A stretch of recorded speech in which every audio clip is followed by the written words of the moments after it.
Hello and welcome to Architecture, Design, and Photography. Today we are speaking with Christy Hissong of Proper Modern Home. Born and raised in southern coastal Maine, Christy has been building homes for over a dozen years along with her husband, Kurt. With a background in engineering as a building science enthusiast, Christy excels in understanding how design decisions impact a project's performance, function, aesthetics, and budget.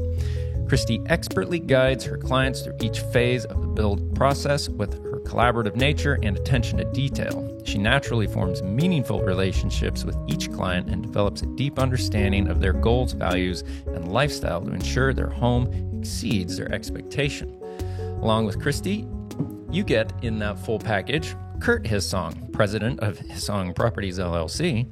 Kurt's attention to detail and problem-solving skills make him a master craftsman with the ability to skillfully manage each project from concept to completion. He easily connects with clients and naturally develops a solid knowledge of their vision. When not visualizing and dreaming of their next project, Kurt and Christy enjoy exploring area restaurants, checking out local beaches and trails, and spending time at family camp in northern Maine with their son and dogs. Give it up for Christy Hissong. So your market essentially is southern Maine. It really and is, yeah.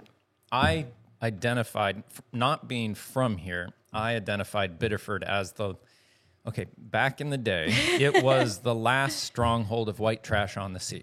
Sorry for white people who get offended by that, or locals that get offended by that, but every other community along the coast had been priced out. Yeah. Old Orchard is so populated and so tight, and already it has such a theme park It's very infrastructure tourist across heavy, it. and yeah, so There's not a lot of room for development there sure. right now. And Right. Biddeford was still this this has incredible bones. This is an Yes. amazing place. Like Yes. it's a little down and out right now back in Right. the early 2000s, late right. 90s. Right. But when I first moved here, everyone that came to visit that wasn't from here was like, what are you doing here? It's so true. And the percentage in the summer of shirtless men on the street from then to now has, gone down to about, 10%. right. And at the same time, right after COVID, there was almost an immediate switch of all of a sudden there's all these young girls with daddy's money, attractive, walking down Main Street. And you're just like, whoa, What's happening here? gentrification is real now. It really is. And it's like starting out when you come here, you want it to, you see the potential and you want it to become nice. Yeah. But the value that I was able to get for myself and my family going to a place that was of decreased value financially, but not for its infrastructure, for its history, and for its, hardworking Franco-American people. Right. Is amazing. And now that it's like getting gentrified, it's like what you aimed for, but then when you get it, something is lost in it. A little bit. There's definitely been some shifts. So I grew up where initially when I was younger, this was kind of a thriving factory area. My mom worked in a factory in Biddeford. Up till the 50s, was it? Well, the 50s, but I mean, the factories were still very much alive and working. I mean, I remember visiting them when I was, elementary school age. And I want to say my mom worked in a factory till I was close to middle school. Wow. And then things were really starting to decline. The shoes were going away, and the clothing and the blankets and the fabrics and all of that were starting to, it was on a rapid decline. So you really saw a time where people were, the blue collar workers were doing okay, right? And, for what those positions were. And both of my parents sort of lived in that realm. And then this rapid decline and almost depression. And so that was very profound in middle school, high school. So late 80s. Late 80s, Yeah. early 90s, things really started to And so you're really only change. about 1 year behind me. I'm the same age as Joey. Yeah. So. Yes. Okay, so Yes. the So 80s, it was a palpable, you could feel like the town, you could feel it. For sure. So now, as I said to you, driving through and seeing the high school, and we do come out, we love this area, seeing the mill buildings revitalized and repurposed instead of vacant and, falling apart is really refreshing. It's good. It is good. good. I complain a bit, but it is good. It's like This is a weird statement. The thing that's hard for me is the loss of potential. Yeah. But to not take advantage and grow the potential is kind of a sin. Right. But I enjoy the possibility and making something, and that's why I was attracted to the area. So I have to be at peace with that, and like, this is what it's becoming, and other people who want this to be a good place are really working towards that as well, which is a great thing. But there's always a little bittersweet something in there. So. There is. And some of us try to do things a little bit more like we would want them to be. And then some, we all have different philosophies about, And this is why I think what you're doing is important. You're from this area, and you know its history. You're a part of its history. You're for generations, as much as you can count back, probably from this area. Yeah. And so you're guiding literally the development of the place from what it became in the 80s to now. There's other people now see the value of what you had then and what this could be. And so you're turning it into that. Right. That's really, really interesting, and good that someone from here is doing that, I think. Right. Yeah. So how do you shepherd that development, like, including your history into that? Like, what's the value structure, and what do you pull from your past to guide how you develop and what you build, and how you're introducing like new money essentially into this structure, this historic town? Yeah. I mean, I think area. Yeah. I mean, we actually recently just purchased some property in Biddeford to do a small something. Land or exist? Okay. Land, about 20 acres. All right. And really for us, it's about, when you're developing property, it's about building things in the way that you would want to live in, right? I don't want to remove some of the natural resources. I mean, this area can be very quaint and special. And so clear cutting a whole wooded lot and then, plunking 50 houses in there for the sake of being able to do that just doesn't feel good. It doesn't feel like the right thing to do for the community and the history of the folks that have been here all along. Yeah. And it doesn't feel good for the planet, frankly. I think that people are looking for, when they move to Maine, especially if they're not from here, I think they're looking for that, quintessential, like, small town, a little bit rural feel. And so we really try to incorporate that into the projects that we do. That's such a unique thing that this section of Maine has, being still close to a very urban setting like Portland, like Biddeford is a little bit. Yeah. Having that. But then as soon as you get out of town, you have like a country coastal setting, which is extremely rare on the East Coast. It's and especially with a rocky, beautiful coast with harbors and everything else. And I'm hearing myself talking. I'm like, shut up. It's going to get so crowded. No, people are going to come here. Responsible development. Responsible development. Yeah. I mean, preserving the land that you live on. It's not about taking advantage of the entire piece of land. It's really about, keeping things a bit the way they were, but allowing, either people that have lived here that are growing their families or ready for the next step, or people that are really interested in integrating into the community to be able to come here and enjoy all of the parts that we've been so fortunate to enjoy. You're totally right. I mean, the lot that we bought is incredibly wooded. There's farmland down the street, and you're a mile to the beach. I mean, where do you get to take advantage of all of those things? And so, being really strategic about how you go about developing that land is really important. So what are the touch points of how you judge responsible development in that sense then?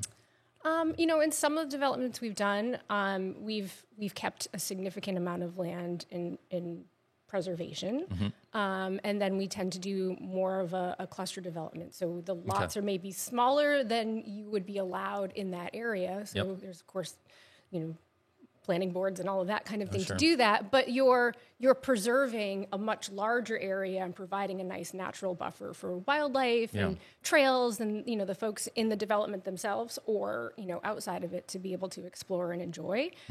So that's a real big part of what we do in every piece of, property that we're looking at is, this 20-acre lot. Our intention is actually to do 2 homes there, and keep the homes somewhat private from each other, and then also preserve that area around it, a nice buffer, so that you probably will drive by and you'll never even notice that it's there. Which we kind of like. Yeah. And I think people are looking for that, especially after COVID. They came out of the city, right? And they were looking for something where, they could raise a family, and it was just not so crazy and chaotic, right? Right. Yeah, my wife and I did exactly that. We lucked into in working with Joey Radford, the incredible, super incredible real estate agent at Ocean View Properties, sponsor of this episode. Right. No, Joey's a good friend of mine. We surf together a lot, and I intentionally singled out Joey as like, I got to get to know that guy because he knows where the surf spots are. Very smart. He does. And he knows where all the good land is. Yes, he does. He's very connected with folks. I mean, to say something good about Joey here, he is one of the most straightforward, upright, honest, counter to the reputation of, your stigma of a real estate agent. I think real estate agents can get a really bad rap. Oh, yeah. Right? And Joey does not fall into any of those. He's fighting against that. He really is. Yes, he really does. So for all of your real estate needs, go to Ocean View Properties and ask for Joey Radford, Team Radford, whatever it is. But yeah, really, really good guy. Very honest, by the book, and like all the T's crossed, I's dotted kind of guy, which... Yeah. When you're looking at something so complex like a piece of land and then like all the stuff that goes with it or a house, it's quite a thing. If like I have an architecture background, so I have a lot more comfort maybe than the normal person looking to buy a home because I know houses and land and all that. But yeah, having someone that you can trust in that sense that has your back and is honest and is so valuable. Absolutely. I mean, I can't tell you the number of clients that have come to me after they've purchased land only to discover that it's going to be incredibly expensive to even, get a driveway put in, and they're going to be over budget with the infrastructure. Yeah. Never mind the home. And so having somebody that understands land is that was our story that we got our land with Joey. We got close to 14 acres for like $40,000. Get out. When? Not that long ago. No, you didn't. We did. In Biddeford? Now, in Biddeford. So Joey and I are going to have to talk. We don't, I'm just kidding. You don't typically brag about what you pay for something, but my wife feels that it was a miracle. I feel that miracles are questionable, but different discussion. But it was exactly that. It was a flag lot, which means for people who don't know, you probably know, you have a long piece of land that's only 50 feet wide connecting to a bigger piece. Right. Now, the great part about that is that you have access to a great piece of private property. Right. Which you just get to be in the forest and, that preserve it all. But the problem was that the city messed up a bunch of stuff with it, put more people on that access part that we owned than they should have, and then we're trying to punish whoever was going to buy the lot to have to correct it when the city had kind of messed up. And it was a previous administration or whatever. It wasn't really the current people, but they were like, we don't want to look bad.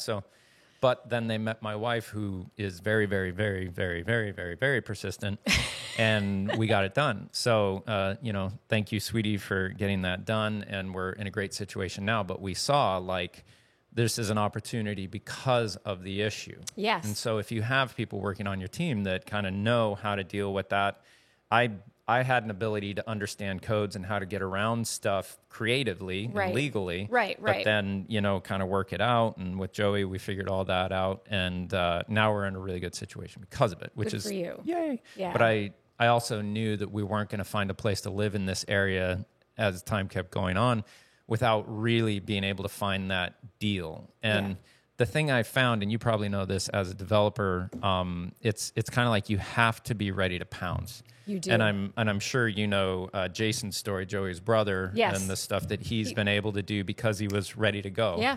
And his first project where he's currently living, my in-laws looked at. Oh, no kidding. And they were like, ding, Jason was in there. And if you're not ready, it's just not going to happen. Especially today. I mean, the market is starting to shift a little bit, right? I mean, there's more inventory house-wise, but land.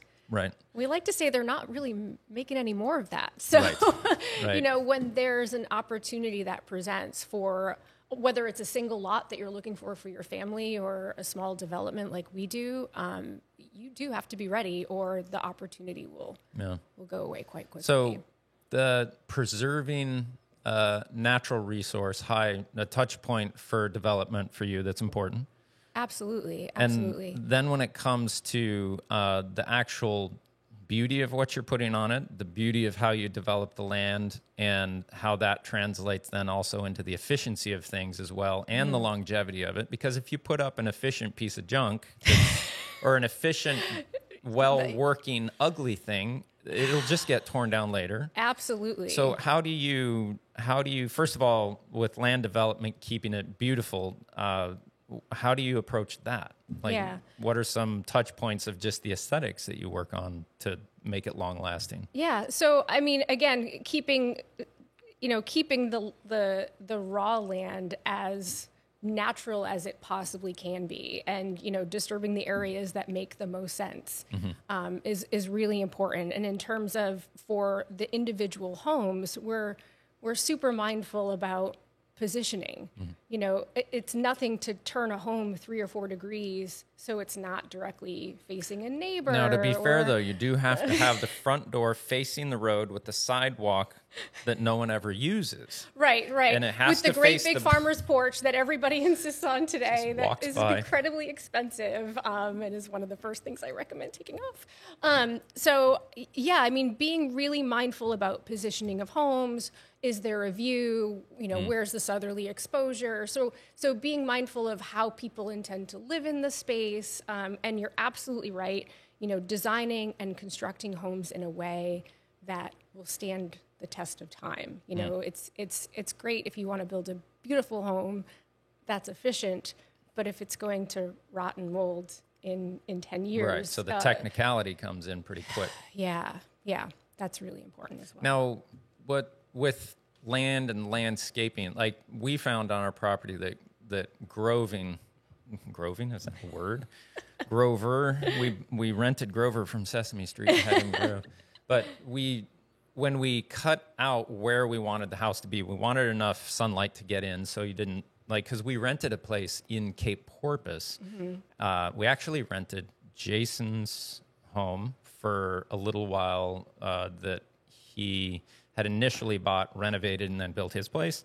The other one we rented from the people that bought it from him. No one cares about that. Why am I saying it?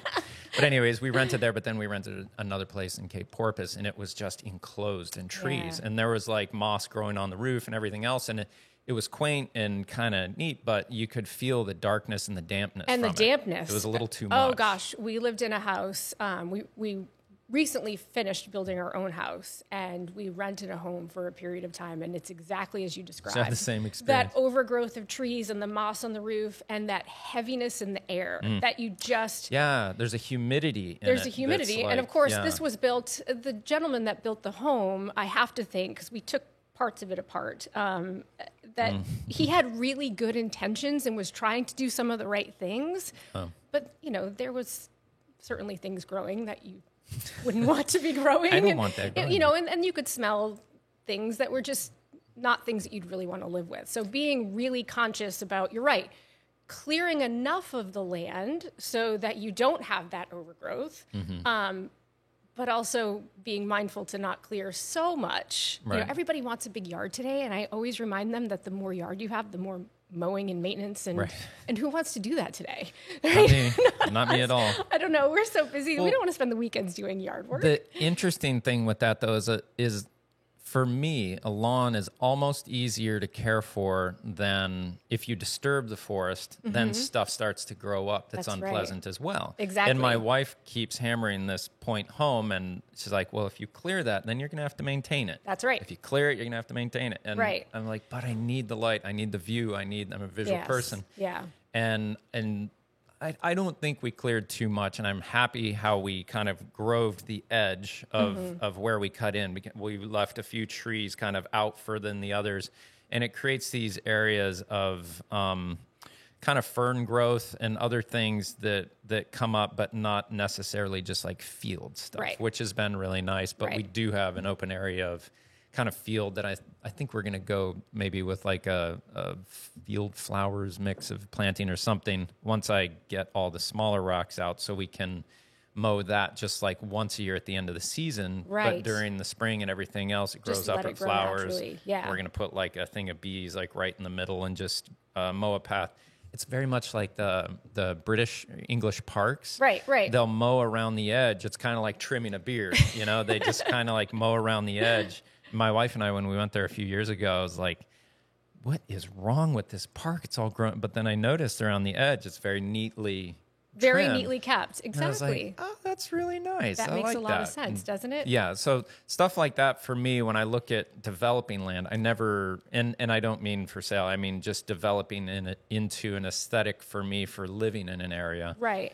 These are ways that you can accommodate both beauty and natural processes, right. that you're more shepherding or gardening towards a healthy environment. Yeah. And the thing I will say is we see more animals on our land than I've seen anywhere ever. Isn't that wonderful? It's and you said so you have weird. children, so Yeah. they must just completely Well, my understand. youngest son is a really, really, really talented nature photographer. He's only 12. And just yesterday morning from one end of this building all the way down to the other distance from our house down to a little creek that's at the bottom of our property, he saw a baby porcupine come out of a tree. Like, he's got the most eagle eye, runs up and gets his camera and runs down there, and he's got these incredible images of the little guy just kind of poking his head out from a tree and like eating a leaf and looking at him. Just amazing stuff. Like, we had a whole huge flock of turkeys come through the yard yesterday. Oh gosh, we love the turkeys. 5 deer coming through. The turkeys at night will come up towards our house, and then they turn around and they run down the hill and take off up into the trees for night. Yes. I mean, just so many. We have coyotes that'll go through. I guess there's 4 bears in kind of that Route 9 area right now. We've been hearing a lot more. Something got into our beehives this week too, and only the pretty up this high top one was off. So I'm suspecting that we might have a bear rummaging around. So, yeah. Your house sounds very much like ours. We're on about 5.5 acres, but there's 500 acres of conservation land behind us. Oh, wow. The Saco Land Trust? Or? The Kennebunk Land Trust. We're in West Kennebunk. Okay. And our dining room is a bump out that's nearly all glass. And so in the evening, right about 10 o'clock, if I flick the light on just before I let the dog out, there's a family of deer that frequently visits, and I feel like I'm the zoo attraction. They're all sort of looking around at us. Yeah. It's been a wonderful, it's been great to Very be cool. out there. Yeah. So you had a career in biotech, is that correct? I did. So Biddeford to biotech to now passive house certification and everything else. It's a kind of off the beaten path. Walk me into your process, moving from aesthetic, like the responsibility of land development that also incorporates the beauty and the respect and the desire to be kind of at one with nature, if you will. But then also, there comes a real technical side to it. Yeah. That both you and your husband Kurt are big fanboys and girls of, apparently. Yes. How do you incorporate that into an aesthetic as well? Yeah. So you're right. I do come backtracking. I have a chemical engineering degree from the University of Maine. I had a friend whose dad was a chemical engineer, and he worked with moths or something. Okay. And he'd come home, and because they were working with pheromones, all these moths would but, sorry. I didn't work with moths, but I did work with, antibodies and antigens and purified proteins. I actually began my career working for a company called Binax, which probably a lot of people are familiar with today because of the COVID tests, those rapid little square boxes that people are using, that was the platform that we were using to develop, Flu A, Flu B, RSV assays back in the day. Okay. Interestingly, my last year of college, I did 2 internships, and I realized then that I probably didn't want to be an engineer. Oops. I am an architectural photographer, not an architect. I know. And, Same of course, deal. and I think you said 7 years. I was sort of on the 5-year plan. I started as a chemistry major because I was really good at math and science. I was this like yin and yang. I was an athlete and I was second in my class. I was very good at math and science, but I also had a very creative side. I was very good artist. That's not often a cross-pollination. I know, That's valuable. and there was a lot of pressure then entering into college, where I came from this, blue-collar family to, go into something that You got to make money. you gotta support yourself. Don't get creative right? here. That's right. Make What are you going to do as a creative? Right. Versus using this other skill set, and I love math and science. Don't get me wrong, I use it every day to this day. But so I initially went into chemistry because I had a fantastic chemistry teacher, and it just was one of those things that came very easily to me. I know that's very weird. Unfortunately, cheated my way through chemistry in high school. Paid for it in college. Oh, And I was yeah. like, Isn't that you funny get how to that go to happens? remedial chemistry. But in college, I was actually trying. And I Right. saw how incredible chemistry was and how interesting it was, but it's not how my mind works. I was very, very intrigued by it, but it was like trying to see inside of a house through a brick wall. Right. It was just like, this wasn't going to happen. And I think a lot of people feel that way. And I did. I loved it. It was fantastic. And I think it was my junior year. I was seeing, some of my friends that were ahead of me graduating with chemistry degrees, and they were going on to, even further their education. I thought, I cannot. I don't think I have that in me. It's just I need to get out of these 4 walls. And so the chemical engineers were getting jobs. They were getting jobs well before graduation. They were making offers. And so I switched my major, which required a little extra time at the university, which was fine. But again, that last year, I thought, what have I done? This is just not, I'm very extroverted. I needed to be out. Yeah. And at least in the roles that I was in my internships, and then early in my career, I was in a lab. And there was some collaborative nature, don't get me wrong, but it was very limiting. And I needed to be out. That's interesting. Yeah. Like for me, lab types of settings for me, like if I'm doing something creative, but I'm in my own head and I'm all about it. Right. I am so opposite of a extrovert. I can, like in this kind of situation, one-on-one, it's like, we can talk about what we're actually thinking. Right. We don't have to keep it just pleasantries and shallow stuff. Right. But I would imagine that would just be so stifling for an extrovert to be like, get back in your lab. Yes, I probably got scolded a few times for Shut up and do wandering your work. around and chatting with others.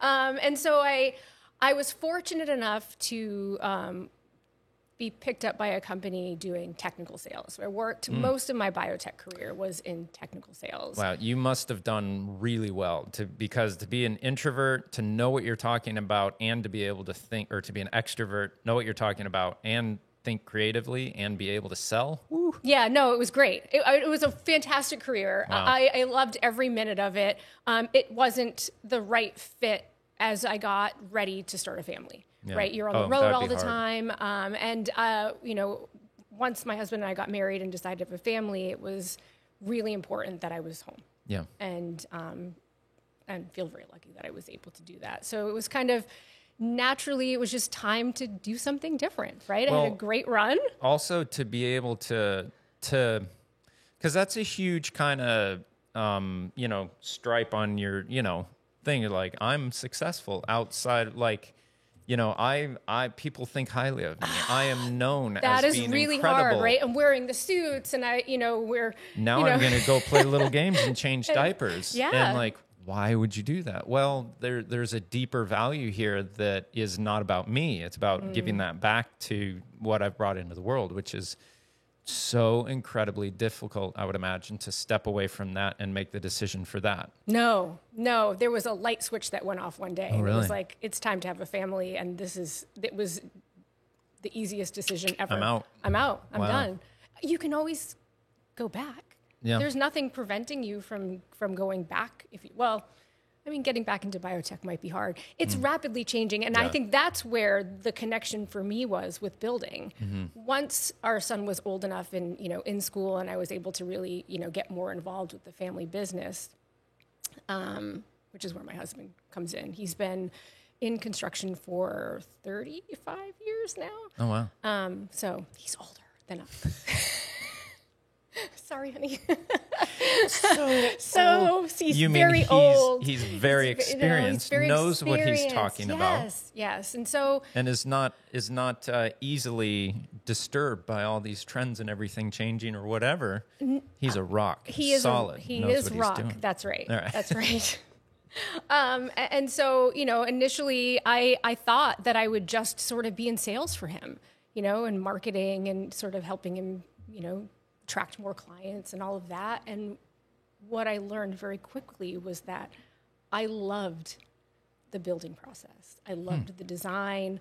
I loved to learn. I'm very technical, and so give me something to take apart and put back together and sort of understand. It's a really odd combination that you're so extroverted, but also have it's not often that really. Maybe. Well, okay, my son is that way. I think I might be an extroverted introvert. Does that make sense?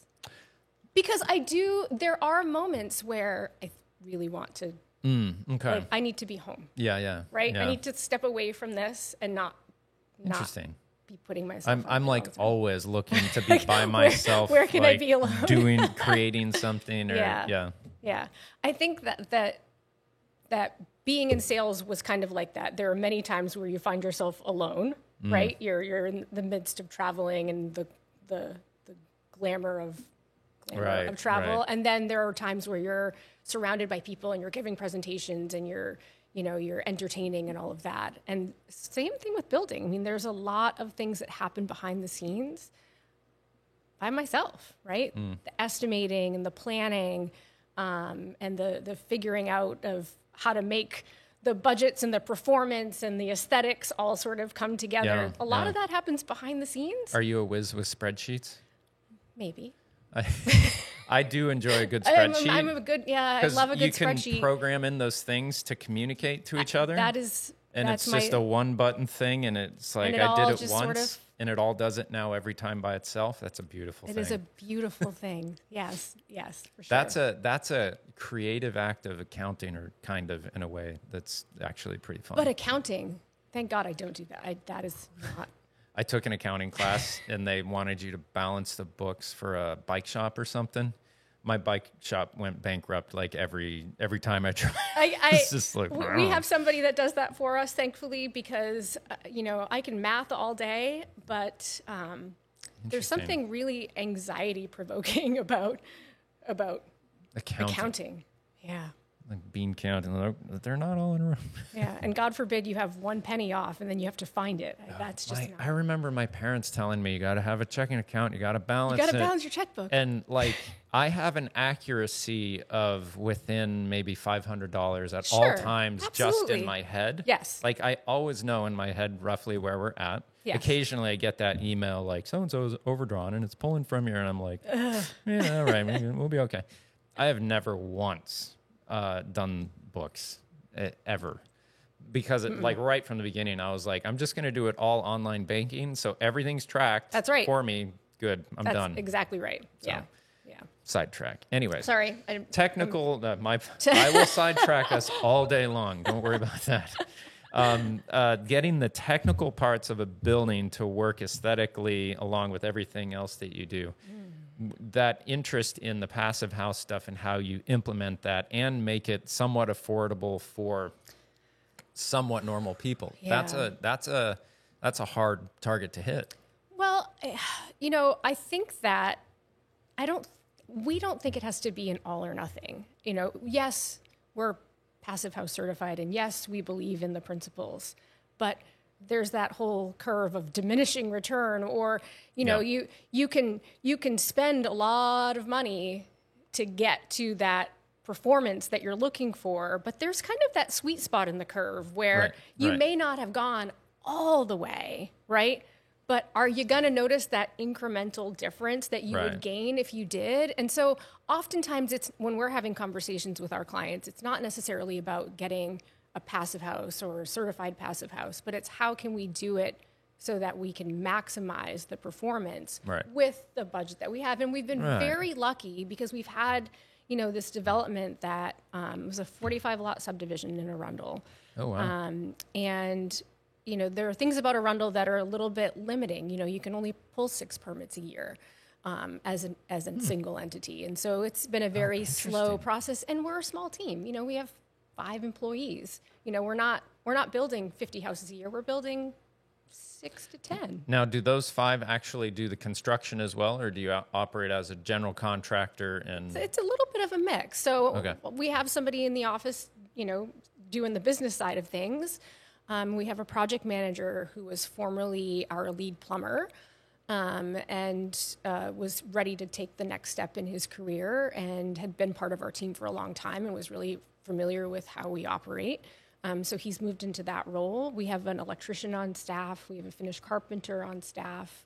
And then we actually have somebody dedicated to air sealing and insulation details. So his job is literally to make sure that the envelope is as tight as it can be and verifying that every step of the way, you know, making sure the tape is rolled the way it's supposed to, making sure the self-adhered membrane is on the way it's supposed to be, making sure the window details are correct, making sure when the insulators come in that they're doing things the way that we expect them to be done and verifying that all along the way. My husband and I were doing that primarily, but having somebody in the field every single day that can monitor those things has been really critical to the success that we've seen, you know, with our blower door tests and the performance of the builds that we've had, even in some of the more, I hate to say it, code-built homes that, you know, you can actually do a fair amount of a little bit of something to get a pretty good gain on performance on something that isn't, you know, it's not rocket science. And it doesn't really require a whole lot extra. It just needs a little bit more attention. Right. So when our first home that we owned in Biddeford was over on Pike Street, Upper Pike Street. So it's important to say that, isn't it? But when the wind would blow in the winter, the windows would clunk, clunk, clunk. Oh, of course. And they had the plastic magnetic, like, that you'd put on the inside, you know, when October came. For sure. And I'd watch the reflection on those, like when the wind would change, they'd like sink in a bit and then they'd puff out a bit. But we had someone come and do a blower door test and give us recommendations. And then What's the blower door test on a house like that? Oh, you're asking technical questions. I'm not that's okay. That's okay. I'm just really curious. They gave us recommendations. And then at the time, I think it was like a $3,500 fee to do it. And we just didn't have the money at the time. We picked away at stuff like I could do some caulking and you know, the spray foam stuff here and there for certain things. And I, you know, sealed up the basement pretty well, stuff like that. But you started to notice, like, put your hand up to this outlet, and there's cold air coming in through there. And, so you start to notice all these things like that you start to like, okay, this, that, and it all adds up to roughly we just had one door in the house completely open all winter, essentially. Right. Which and so all of the hard-earned money that you've spent right out the window goes right out the window or the door in your situation. That was a hard one to. Okay.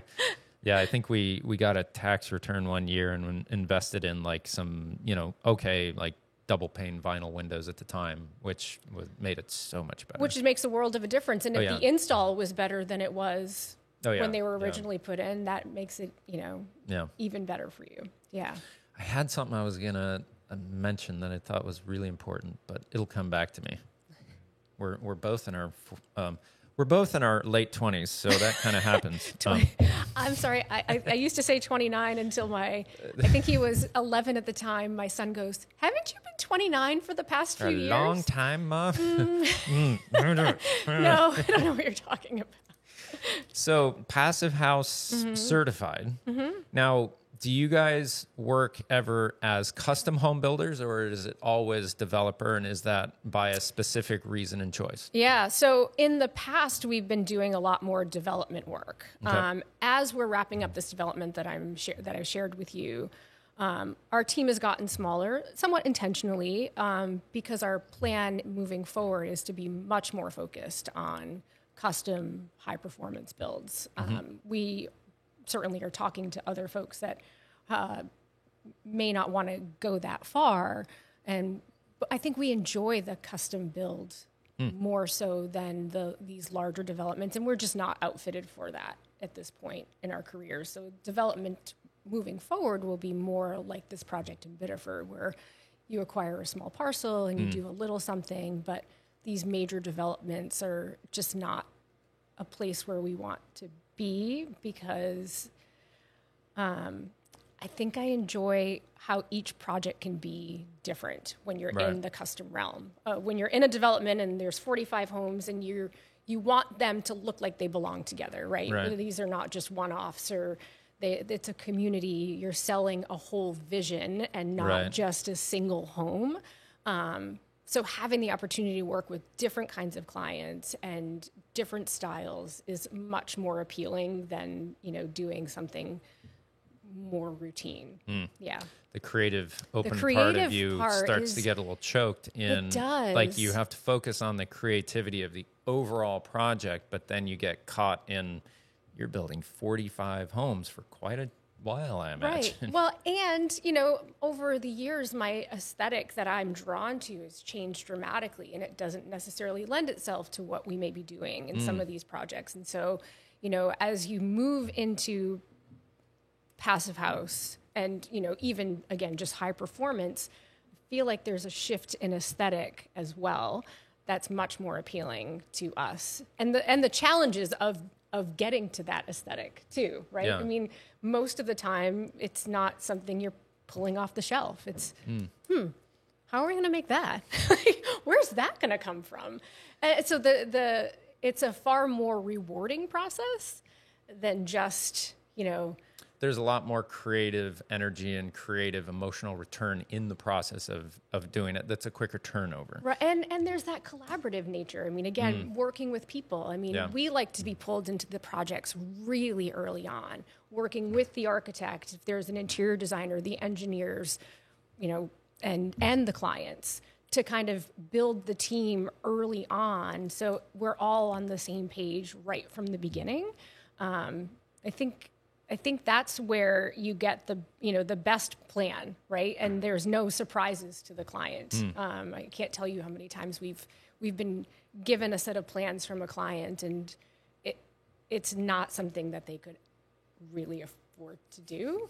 And I have to have that difficult I have to have that difficult conversation, and the conversation is usually like, if I had known or if we had been involved, we could have helped shape this with you, right? And there's still ways to do that after the fact. It's just hard because often people have fallen in love with whatever it is that they've created. Sure. And so trying to unwind that and pull costs out can be a little I've been involved. I've watched that process happen once with a very talented architect friend of mine, Caleb Johnson, and some friends of ours up in Norwalk, where this couple had an idea for a barn that they were renovating into their home, and she had some very clear ideas, and my friend Caleb is just very direct, and he just doesn't have the time to mess around.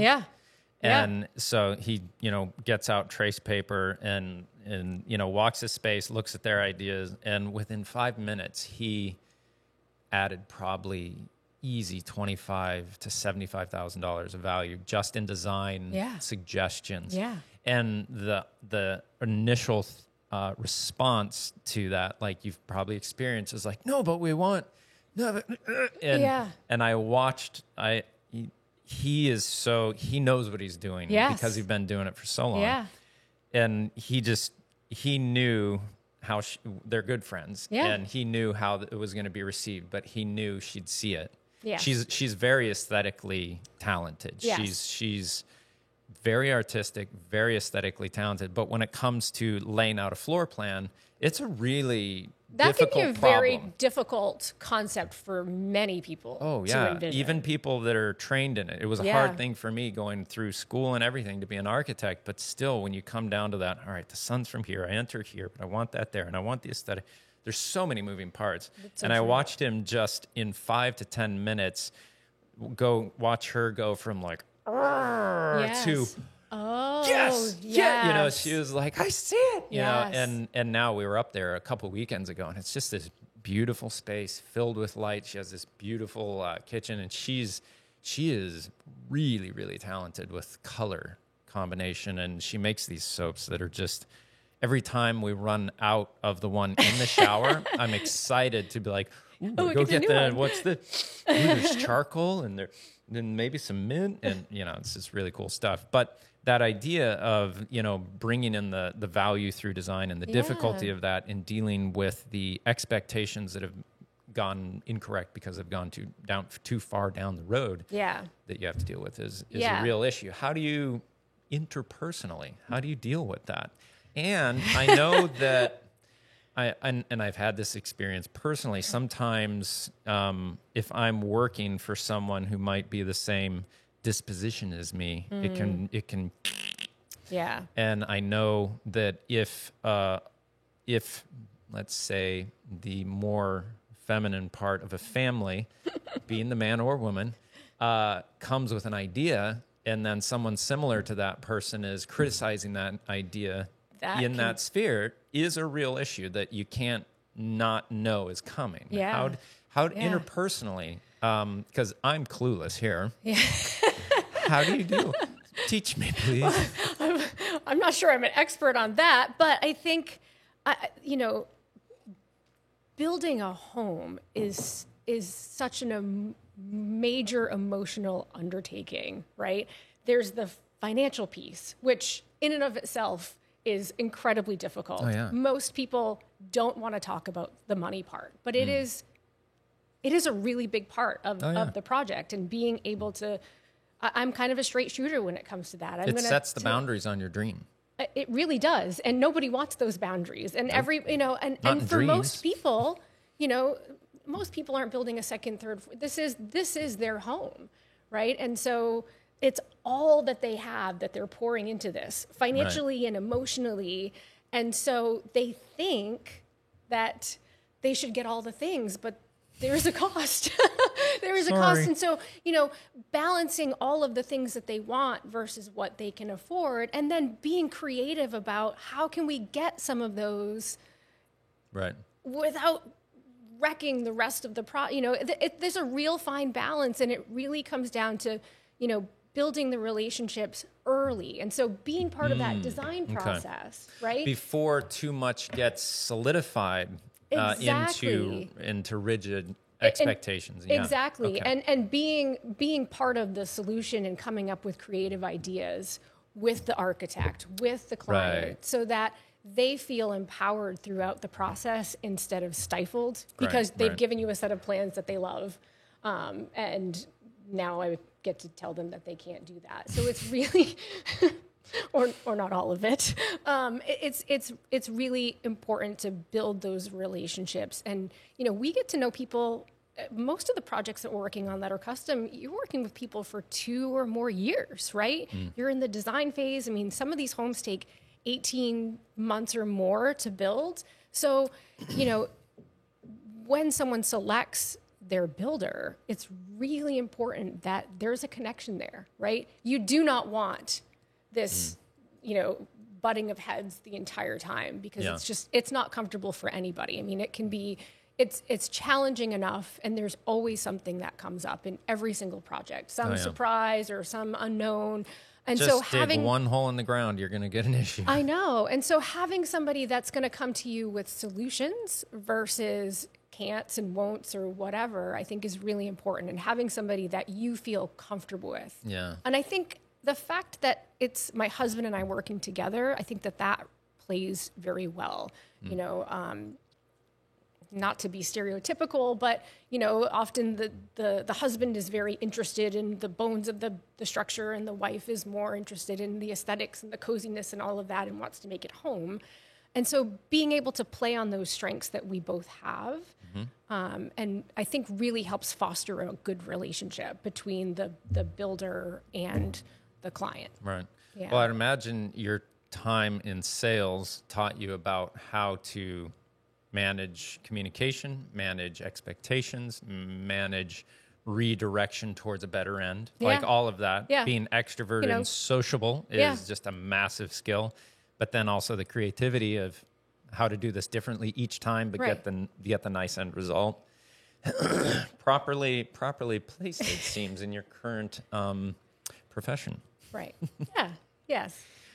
You had mentioned something earlier, aesthetic shift over time and taste. I'd like to hear more about that. Well, I think that, I mean, I grew up in an area, it's very this coastal, cottagey, warm feeling. And I do love that aesthetic. And most of the projects, the development projects, have really lent themselves to that. I feel like, you know, many of the people that seek out this area, that's what they're looking at. But as we were digging down the rabbit hole of building a home for ourselves, which we started, the plan for that started, I don't know, 2016, 2017. Of course, it took a long time to execute that. And there were many stages to figuring out where we wanted to be and what kind of home we wanted to be, and then really digging into building science. And that's really where things started to really take off. I realized that our lives were so chaotic. My husband's not. We're business owners, you have a family, and you're doing all these things. And then you come home and you have all of this stuff. And everything just feels like you just jump from one chaotic situation to the next. Yeah. And so over time, I feel like we've evolved into this minimalistic aesthetic, right? And it really does lend itself to a high performance build. It doesn't mean you can't have all of these intricate roofline changes and build something that looks like it fits in with, you know, the typical coastal Maine cottage as a high performance build. But there is kind of this trend of much more simple figures and forms to make the process really work the way it's intended. And we've really leaned into that. And interestingly, I mean, we've got rid of nearly everything we owned to move into this house. We really did. I mean, from the clothing to the furnishings to everything is just so minimal. And there's something calming about not having all that stuff to weed through and clean and manage and maintain and all of that, that we've really embraced. And so when projects like that fall in your lap, and we've had several that have happened that way, it really gets you excited to be part of that, because it's not as easy as people think. That minimal look is really challenging. There's no room for hiding, you know, imperfections with something that's ornate and your eyes kind of bouncing all over if the lines aren't straight. Yeah, I find a lot of people want ornate, classical, tradition. You know, they want different aesthetics that provide a lot of inspiration sometimes. Yeah. And for me, I think I kind of am on the same track as you. I've always felt like the chaos in the space. Yes. And I don't need a chaotic space. My brain is chaotic enough. Right. Amen, sister. Right there with you. And for me to be I'm like my house, I would have a very, very stark museum of a home aesthetic if I were completely on my own. Luckily, my wife is very much on board with a similar aesthetic. And we have, and I do think New England vernacular lends itself to minimalism very well. Sure, absolutely. Because it was a pared down, like, do what we need to survive. Winter is coming. Right. You know, and that in a sense, our house is a very traditional form, but very, very stark in its execution. Right. And we really invested in some really big spans of glass that just make the whole thing open up and become part of the land. Yes. And it's beautiful to be in it. And now, I'm sure not everyone would love it, and that's totally fine. I understand from my own experience that I need something from my space, and I understand that is calming for me individually. And luckily, my spouse is on board with that as well. But as you're saying, it often is difficult to not, you don't have a place to leave stuff out hardly ever. No. And so like last night, myself and my two boys were just going through the kitchen and area and like, all right, stuff's, accumulated over a week or so. We got to, pare it down and put it away. And so there's maintenance and work to that to some degree, but it also is kind of painting yourself into a corner for living in an organized manner. It's so true. If it's glaring, if it's not. So. I can tell you, my husband was very concerned that I wouldn't be able to actually live in that way. Yeah. My brain is very scattered. I tend to be more, organized chaos in my day to day.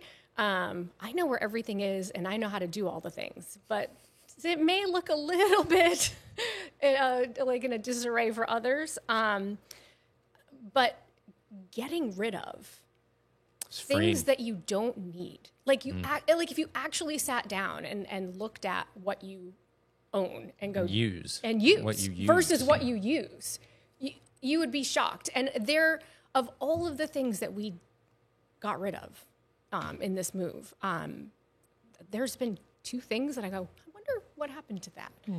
And minor things, nothing. Amazon done.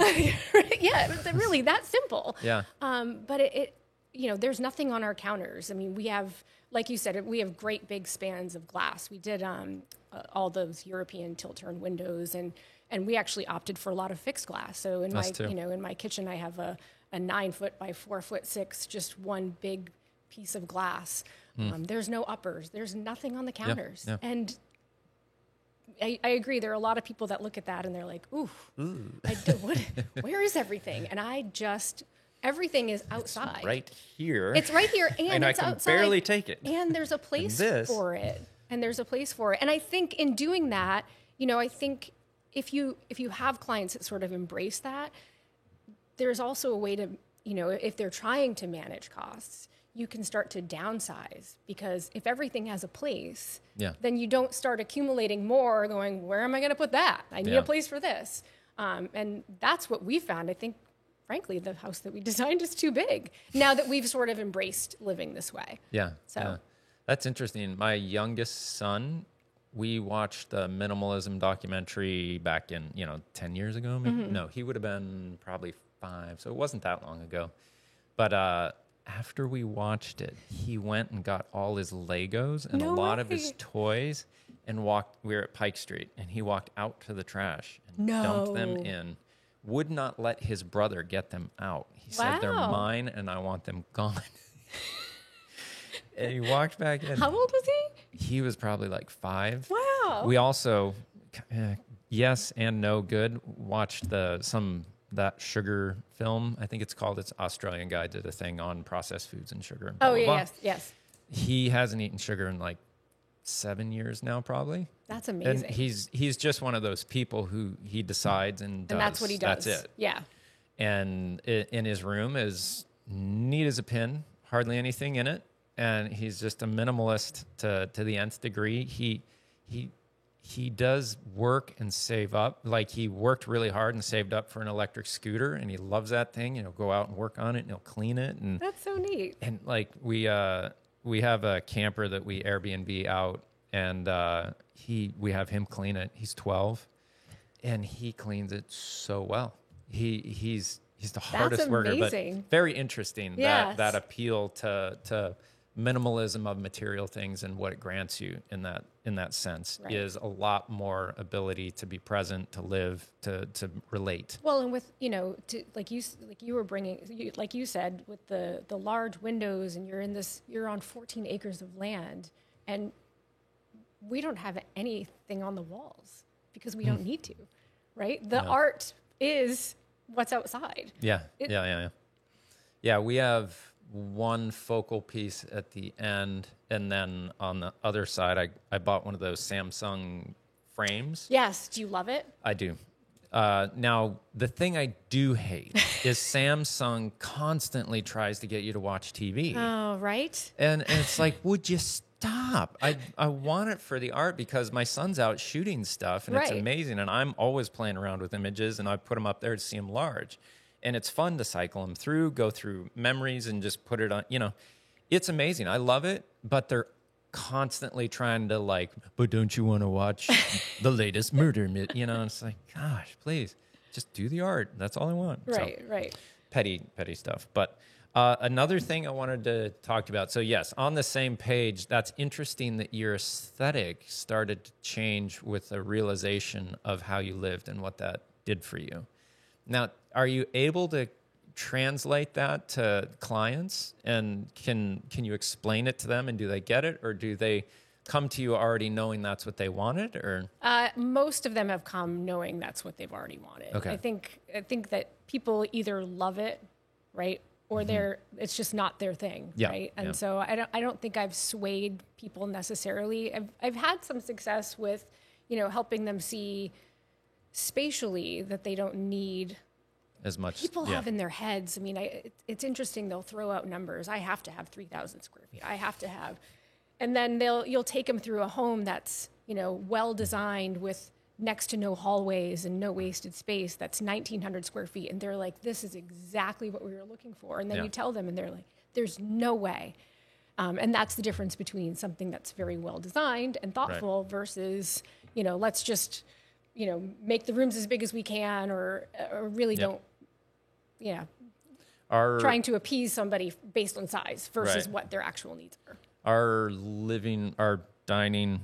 kitchen, dining, living room, I think it's maybe, so let's see, 30 to 28, it's probably about 14 feet wide and 25 feet long. It's a rectangular space with just kitchen, dining, living. Perfect. And it's amazing. At night, the windows go black. Right. Which makes the space all of a sudden become compressed. Right. And very small. Yes. And the thing I found is I bought a LED stadium type light off of Amazon. You can get one for like, I don't know, it was only like $150, but it lights up the forest. Right. And you put it on a sundown timer. Right. And it stays on till 9. Right. And so at night, Oh, I know very right when the sun interesting. goes down, because the light comes on, I make sure it's a good color temperature, and it's not glaring into the house. It's behind the house, and the light kind of floods in and illuminates the lawn, what small lawn we do have in front of the windows, and then the forest. Right. And you're sitting there at night with this beautiful forest view for your whole living room. And now suddenly that space doesn't feel as It's small, huge. right? It's huge. It's And- amazing what good lighting and good design can do. Yeah, Yes. and we put the fireplace like right in the corner. That is a corner window at the end of the span of glass. And in the winter, to sit there in a blizzard Mm-hmm. next to the fireplace in your shorts and t-shirts, and there's just snow piling falling. up outside. It's so beautiful. Yeah. It's the nicest feeling, and to use like really good quality triple pane, you do not feel the heat loss. Oh my gosh. at So did all. you do the European ones, or did you have them? Yeah. We, I know Chris Brill with Pinnacle Window Solutions, also another great main Yes. company. Thank you, Chris. Really good service and really good products. We use Logic Windows, I think. Mm-hmm. They're a vinyl system Yep. that we are able to get like a really good. So they're white on the inside, which matches the interior of the home, which we went pretty stark. And on the exterior, they have a really good finish. I'm not exactly sure what it was, but it's not going anywhere, and it's black, Yes. and it's not fading or Yeah. anything else.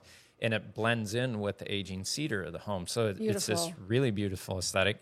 Now, it's a slightly more cost-effective option, so the styles and everything are a little thicker, but I'm not a millionaire by any stretch. So Right. it was a very appropriate choice, and it is done beautifully, and it's just such a nice experience to be in the home.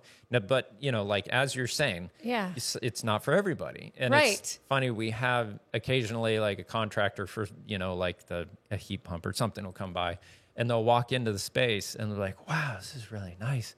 And then they'll look at the floor. We just went concrete floors. So did we. and you know, my wife had a pretty funny moment where one guy was like, you know, like taking it in. He's like, this is really cool. And they looked at the floor and he was like, what are you going to do with the floors? You're obviously not leaving like this. And These are done. and my wife's pretty funny. She's just like, nope, that's what we're doing. Mm-hmm. And he's just kind of like, oh. And she was worried initially about like, is this going to hurt my back? Are my feet going to ache? Same. We're not getting any younger. That was my concern as well. Not going to lie. Reach it, sister.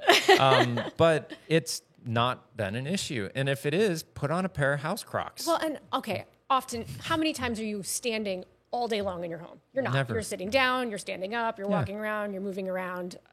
Well, it's not. I stand in a house all day long because I photograph homes. And, Fair enough. And so I have to have a pair of house Crocs that are in my work car that I keep with me all the time. And it's funny, I'm watching clients slowly adopt the same thing for when they come to photo shoots. Yeah. That they're like, I do house Crocs now too. That's And amazing. I love that idea. Yeah. I love free, that. no charge. I'm one of those people that likes to wear shoes in the house. Probably not the right thing. But concrete floors, I just don't worry about anything, right? I mean, we have a great big Mastiff. He can't wreck those floors if he tried. It's fantastic. But your stairs, how bad are they?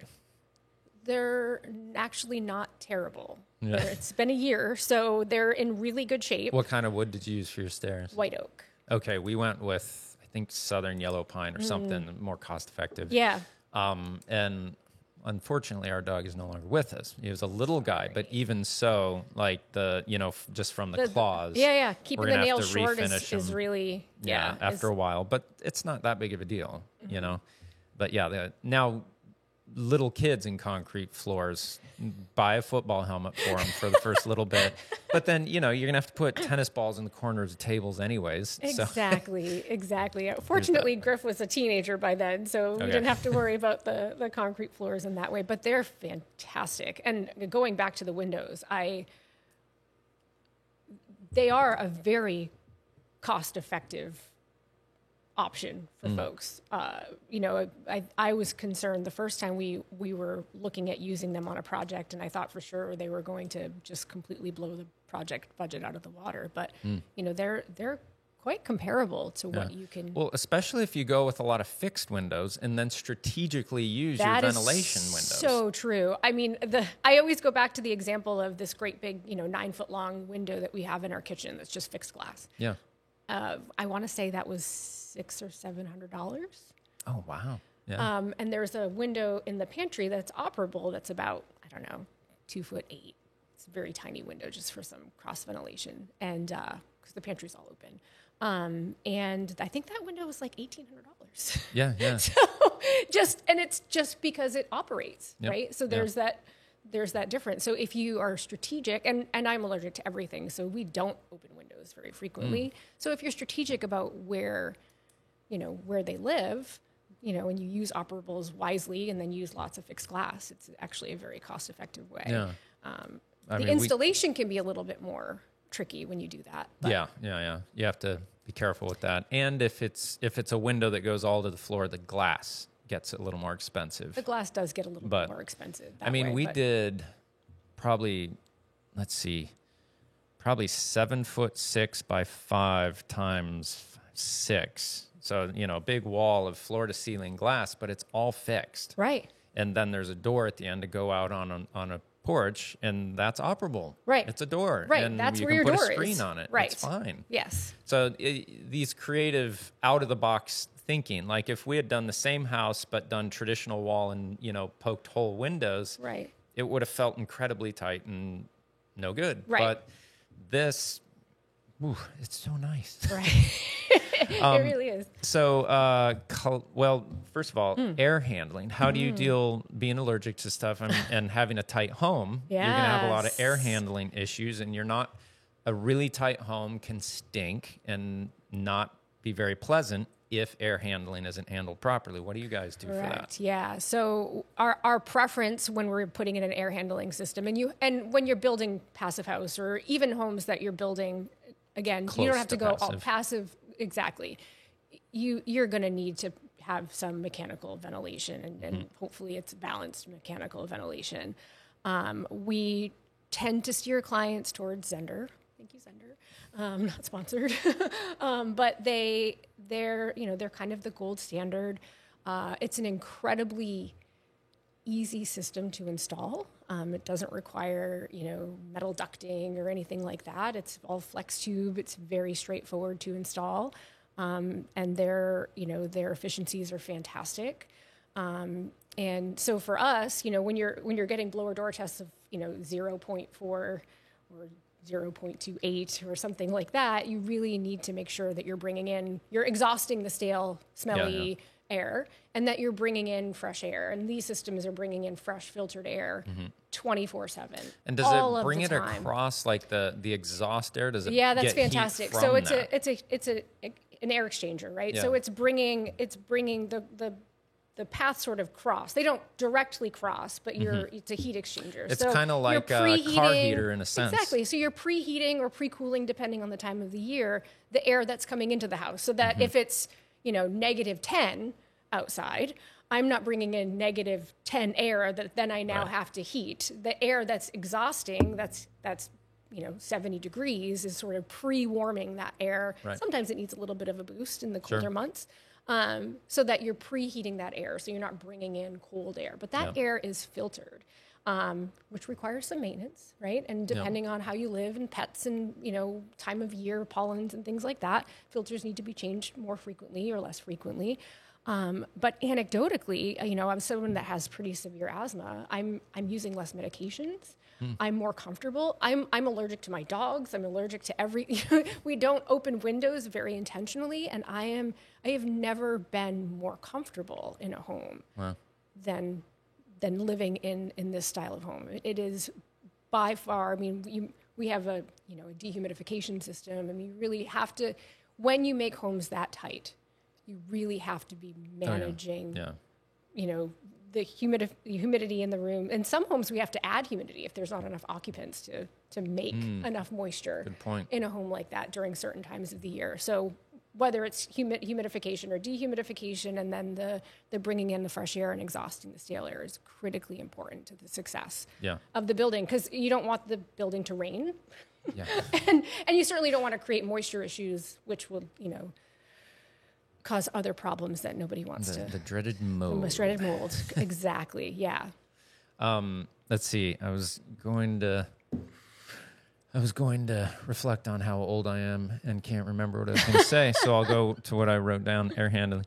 The collaboration aspect of creation and being creative and how does that work for you? Because for me and what I do, collaboration is very difficult when I understand that I'm not great at reading actually people, and I can creatively I sync up with other visually active people that understand aesthetics, and we're on the same page because we have the same mind. Right. But I have like almost an impossible time with people that are far more conscientious or view things as facts that are immovable in a sense. Right. Which those people are extremely valuable in bureaucracies and systems and government and you name it. Like we have to have those people. We'll they'd be very bad without them. Right. Right. But to truly collaborate, you got to be able to not just be able to collaborate with people that see the world like you do. You got to be able to collaborate with people that don't, and you got to be able to convince them that your thoughts might be of value, even though they're not the thoughts that they had. Right.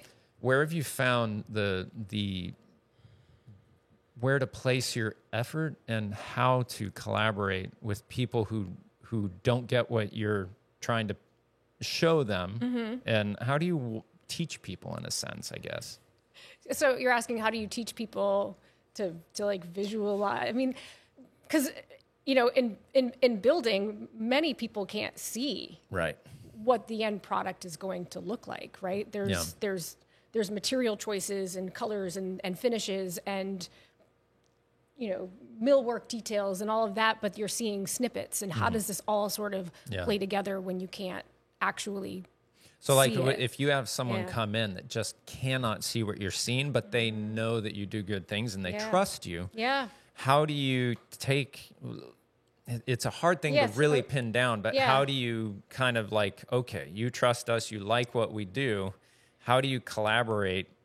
Yeah. And it's a weird question, but I'm so not intelligent in that area. I hardly even know how to I think ask it the comes question. down to understanding and really developing a good relationship with your client. I'm thinking of a client Like that a we friendship, essentially, in a sense.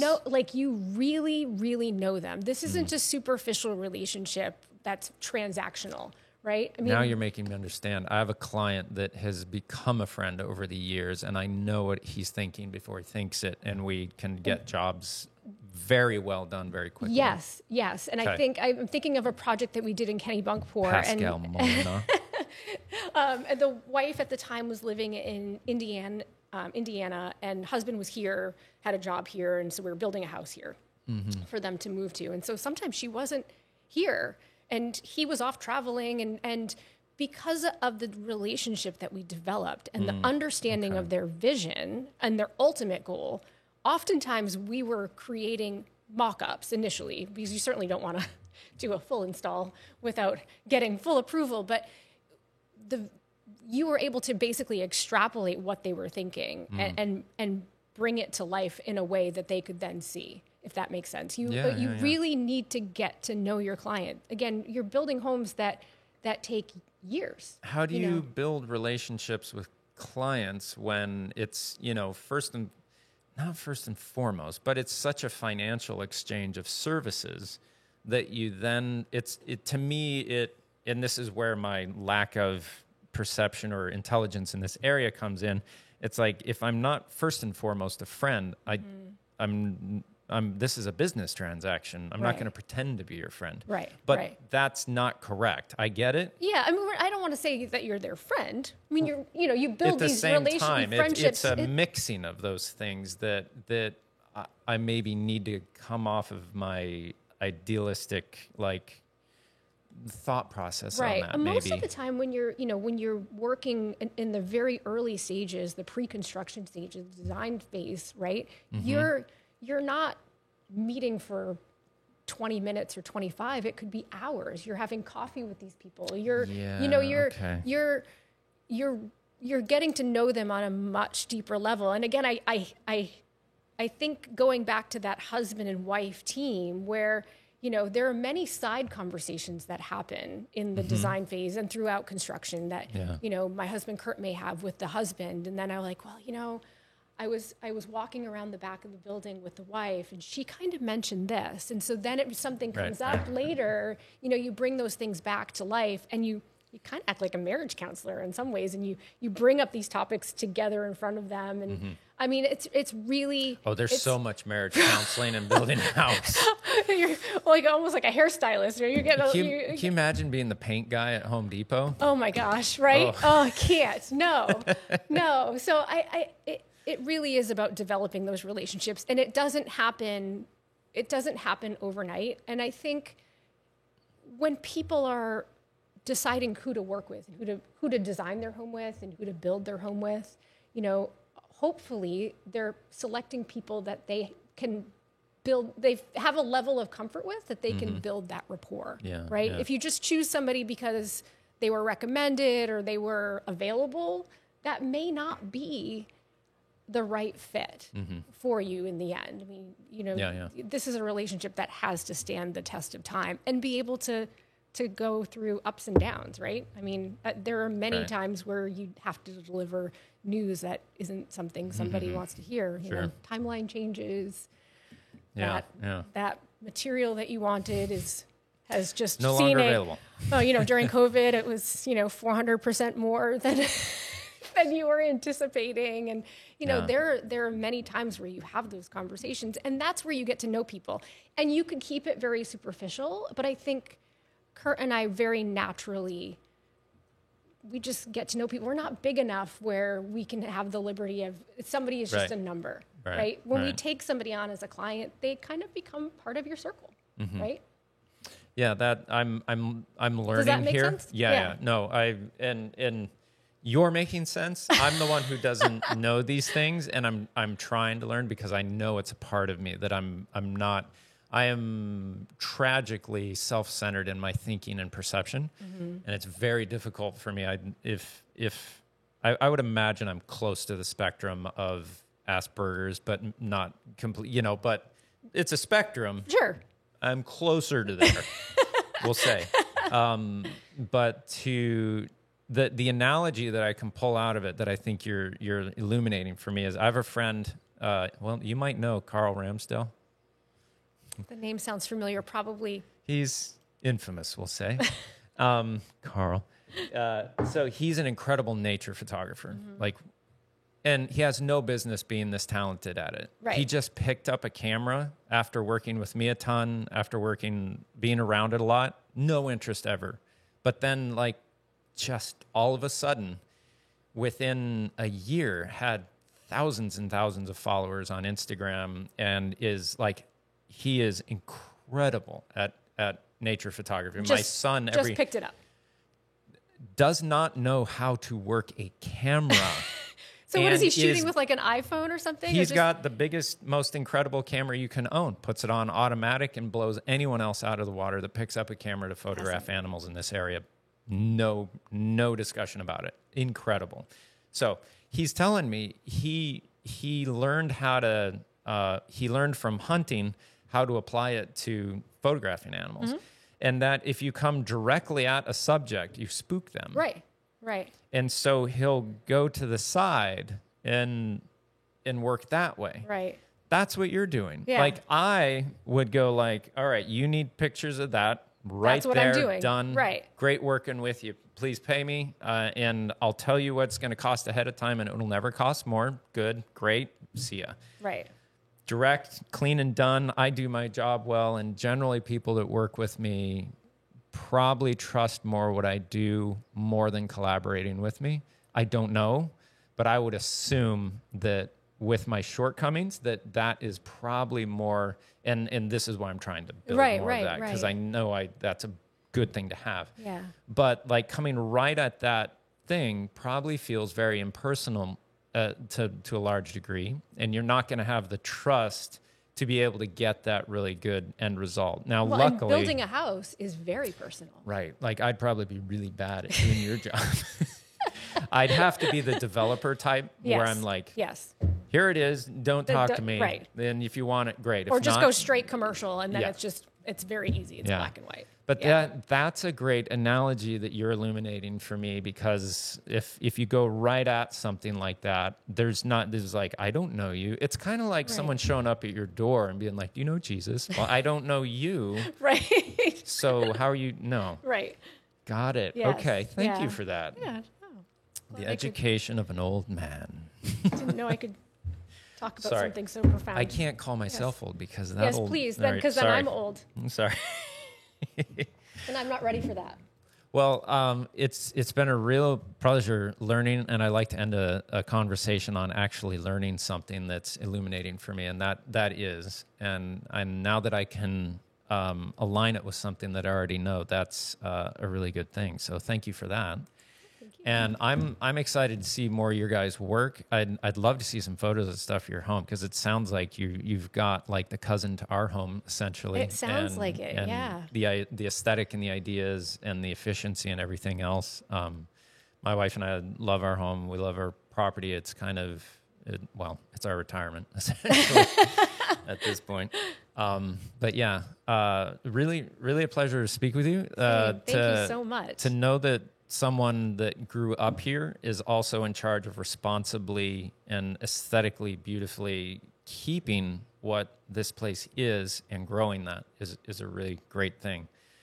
So thank you for that. And where can people find out more about you, more about your company and your services? Fantastic. So you can find us online at www.propermodernhome.com or Instagram at propermodernhome.